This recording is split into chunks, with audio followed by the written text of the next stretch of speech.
1979, blue-collar super vixen Lieutenant Ellen Ripley, as played by Sigourney Weaver, took sci-fi heroines into a brave new world. It's tough to imagine Barbarella, or even Princess Leia, going toe-to-claw like Ripley did with the double-jawed, acid-dripping star of Alien.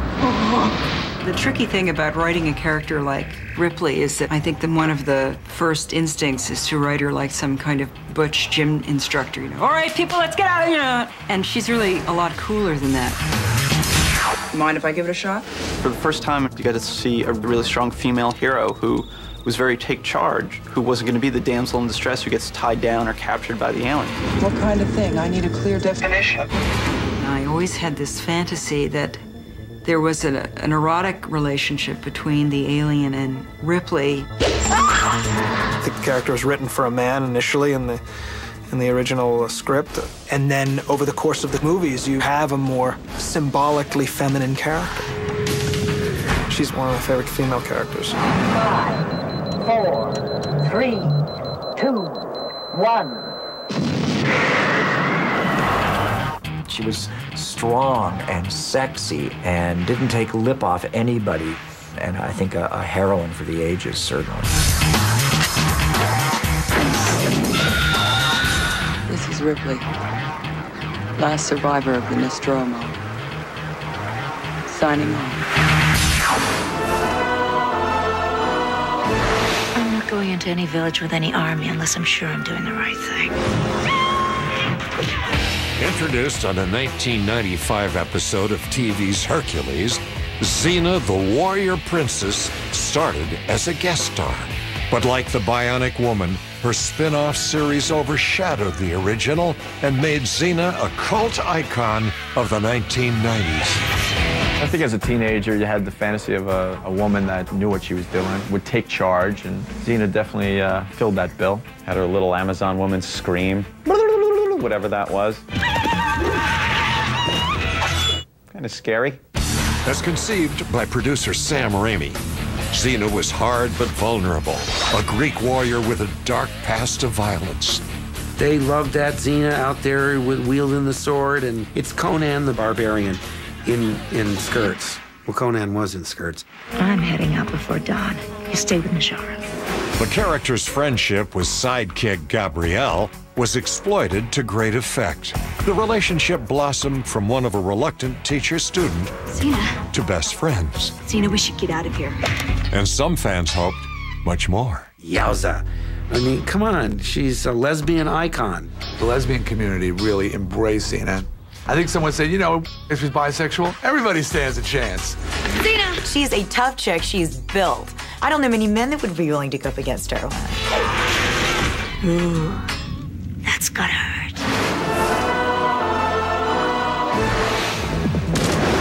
Number 4, with 2 bullets, Lara Croft, the Tomb Raider who broke into the male-dominated world of video games. And you'd ask these guys who play video games all the time what the hottest girl in the world would say, and they would say Lara Croft. And you'd be like, you know, bro, that's not real.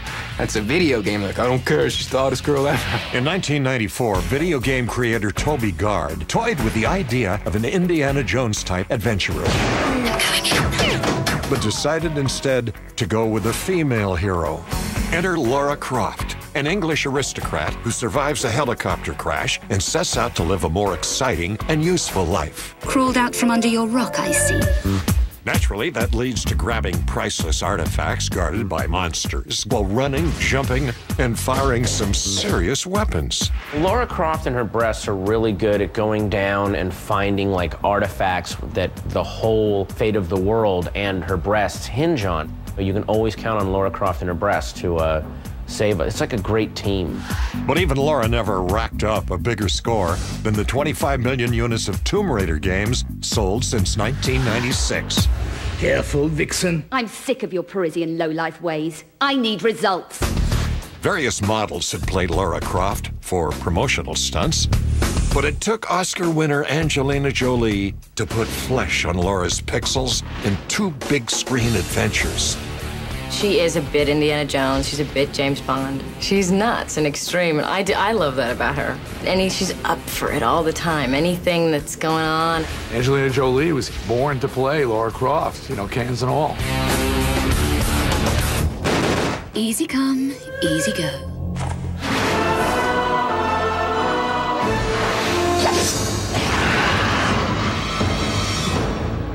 Hello, lover. Buffy the Vampire Slayer is an inspiration for everyone who knows that high school really is hell. And she's the only character on the list to overcome an unsuccessful movie to become a TV superstar. She makes mistakes, she learns from them. She doesn't have all the answers all the time. And I think that's part of what makes her so incredibly endearing. Taking the historical Van Helsing vampire hunter or killer and putting it into a valley girl, what a wonderful juxtaposition. The creation of Joss Whedon, Buffy Summers just wanted to be a typical teenager. But that's out of the question when you're the latest in a long line of vampire slayers. It's just fate. I'm the Slayer. Accepted. And your high school is built on a hell now. Fortunately, all those vampires, demons, curses, and monsters become handy metaphors for teenage problems like gangs, drugs, peer pressure, and dating. That show has been really great for especially like teenage girls. And the reason is because she's hip, she's young. She's not afraid of going up against demons. Cops can't fight demons. I have to do it. I think most people like to believe that about themselves. That, you know, if ever put to the test, that they would be ready to step up and handle it. You're going to hell. Save me a seat. Of course, that's all crap, you know that. You're gonna cower in fear, but people like to think that.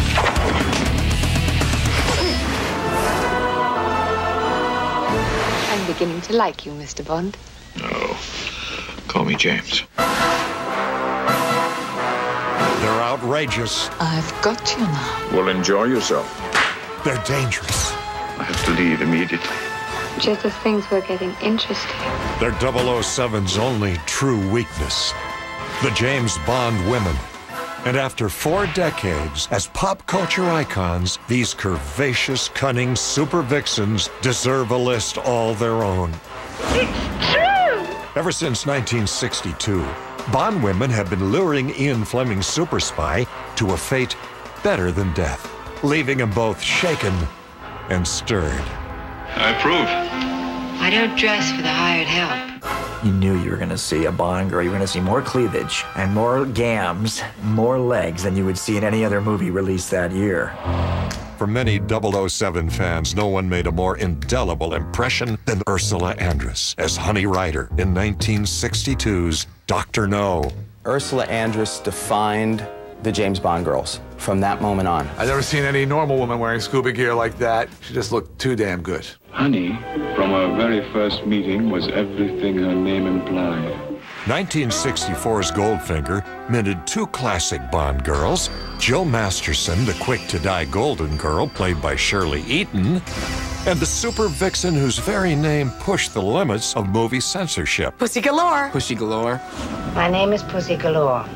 I must be dreaming. Pussy was played by actress Honor Blackman. You're quite a girl, Pussy. I'm strictly the outdoor type. You never knew when he was with her if he was going to wind up dead or in bed. Isn't it customary to grant the condemned man his last request? There's so many. They're all so smoking hot. Hi, I'm Plenty. But of course you are. Plenty O'Toole. Named after your father, perhaps? Dr. Holly Goodhead? Octopussy sounds great on paper, but when you get there, it's a lot of work. I'm Octopus. By the late 1970s, producers were pairing 007 with women whose job descriptions made them at least sound more substantial. Kind of like the Denise Richards Christmas Jones character because they tried to pass her off as some sort of nuclear physicist, and I just had to try and buy that. Being a Bond girl can still be a defining moment in an actress's career, even for an Oscar winner like Die Another Day co-star Halle Berry. Missy coming out of that water in that orange swimsuit, it was like, go Halle, you are doing it, girl. This is no time to be rescued. Up next, it's time to unveil the #1 super vixen of all time.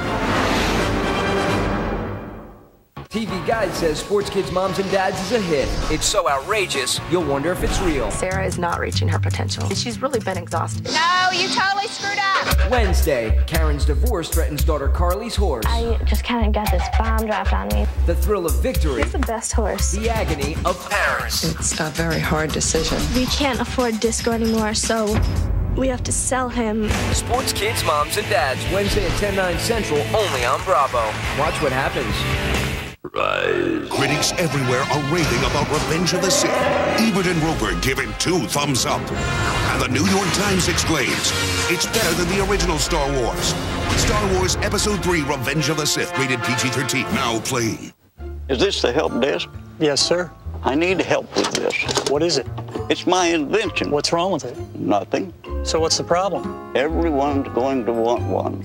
I see. My company's small. This is huge. You need to grow fast. Exactly. Can I see it? Have a look. Whoa. Help desk. Ditech.com can save you thousands of dollars in closing costs. With our previous refinances, we ended up paying a lot in closing costs. This time, we went to Ditech, and it was only $395. Log on or call 1-800-DITECH-1.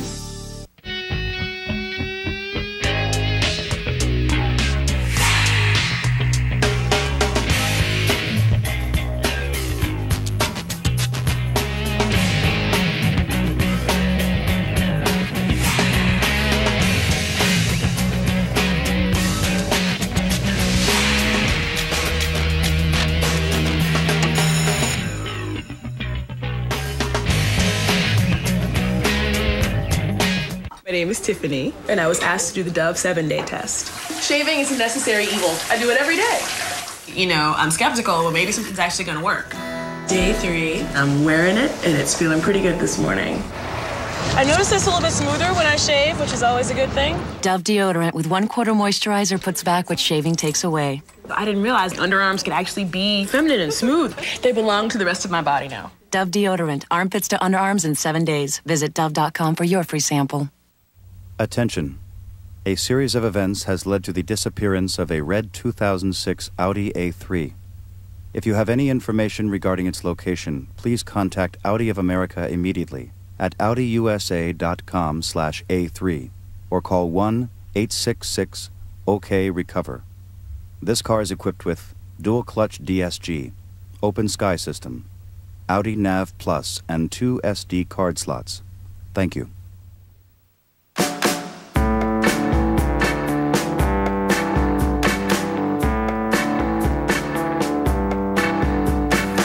Discover the possibilities of today's Ethan Allen.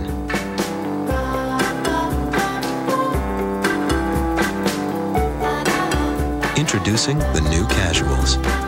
Fresh, modern, irresistibly priced. It's Ethan Allen redefined. In stores now. We'll always be friends. Can't nobody stop that. Saturday at 8/7 Central.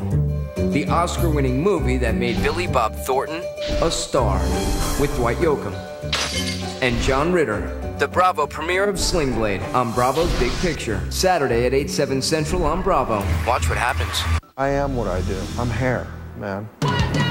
Jonathan Anton is back in a new season of Blowout, starting Tuesday at 9/8 Central, only on Bravo. Watch what happens.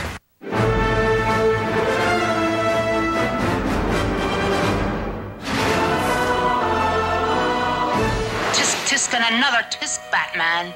Why don't you just admit I'm smarter than you are and let it go at that? She's been a catalyst for comic books, TV shows, movies, and video games. She's been good. Speak of the angel. And bad. Almost cataclysmic. She defied every law. Now, would I do a thing like that? Including gravity, which is why Catwoman tops the list as the #1 super vixen of all time. Catwoman was cocky to say to you, come here, lie down, take your clothes off, enjoy it. What is it you want, Catwoman? You can brush my pussy willows before you leave. Holy Polaris! Catwoman on all fours, a little clawing across the chest, stuff like that. Sure. She may be evil, but she is attractive. You'll know more about that in a couple of years. Catwoman was created by the same men who created Batman, Bill Finger and Bob Kane. But since her debut, her look, personality, and history have changed so many times, her identity is every bit as elusive as the creature that inspired her. Catwoman was introduced in Batman #1 in 1940. Her name is Selina Kyle. She's a jewel thief. In the 50s, inexplicably, she was a flight attendant who suffered amnesia during a plane crash, that she developed a split personality and became Catwoman.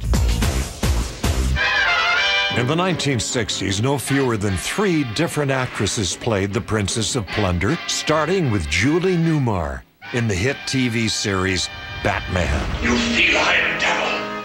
What have you done with Robin? Oh, is that your way to greet an old friend, Batman? Not even a hello, how are you? She would want to dominate him. She would always want to be on top.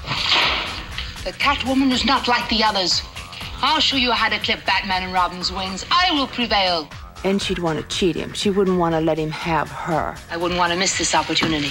She'd want to let him think that maybe he could and turn her into a good woman. Put me to sleep, please. We could make such beautiful music together. In 1966's Batman the Movie, Lee Merriweather filled Newmar's boots as Catwoman and her alter ego, Princess Kitka. My friends call me Kitka. Kitka. She's unattainable. She's much like a cat in that cats can be fun, cats can be dangerous. Scratch out their eyes. She was controlling of the villains. Nothing can stop us now. She was out to conquer Batman. I say it's crazy, but I say let's try it. We have to do something to get Batman out of the way. Catwoman got another makeover when singer Eartha Kitt became the first black actress to play a comic book character. That's all we'll hear of her nonsense. Well, but Catwoman is always in control. We are in the catbird seat. Batman and Robin, to me, were like little mice. I hereby remit myself to your muscular custody. She toyed with them until the moment came when she snatched. Ow. Catwoman was actually the supervillain that had the most power. She could actually transmogrify. She changed from Eartha Kitt to Lee Merriweather. I'd like to see Cesar Romero do that. In 1991, when director Tim Burton began casting his film Batman Returns, the search for a new Catwoman became the comic book equivalent of the search for Scarlett O'Hara. Ultimately, the world's tightest catsuit was inhabited by Michelle Pfeiffer. Michelle Pfeiffer made a Cinderella story out of Catwoman, and a really deranged, twisted, sexy one, too. It was great. You're catnip to a girl like me. Handsome, dazed, and to die for. I think women are more cat-like, more calculating at times, just because we've had to develop that sense about ourselves. That creates maybe a bit of a mystery and an unpredictability. Pfeiffer's Catwoman had the same name as the original character, Selina Kyle. But the 2004 film, starring Halle Berry, threw out Catwoman's history like so much kitty litter. We took a lot of liberties with this one, but we made it much more sexy and thought we'd allow the audience to see the body, to see the sinewy-ness of the muscles and really, see her differently. You put Halle Berry in a black leather cat suit and I'm gonna see the movie. And I did. The movie was really bad. She was so hot that it compensates for all that. But no matter how she's portrayed, the core of Catwoman's character has made her a timeless pop culture metaphor. All Catwoman is saying, as long as you're hot and can kick ass, you can be Catwoman. Catwoman. Catwoman. Catwoman. I thought she was cool. She was the best. She gets my vote, hands down. From Wonder Woman and Charlie's Angels to Catwoman and Lara Croft, Super Vixens have brought their feminine and feminist sensibilities I'm wearing black underwear. to the art of solving and even committing crimes. I have to save the world. And even if most began as pure or impure male fantasies, See a badge? their intelligence and cunning catapulted them beyond the old-fashioned stereotypes of the damsel in distress Somebody has to save our skins. and into the ultimate in pop culture's super vixen status. Girls in movies today, they're kicking butt. From The Bride to Laura Croft to Charlie's Angels, and guys are really digging it. My name is Pussy Galore. I must be dreaming. We love, beautiful women in jeopardy. Mountains of cleavage and baby oil getting blown up and chased around. The role of superheroines changed over these 70 years. So the superheroine becomes the fantasy fulfillment of male audiences. And that's kicking your ass.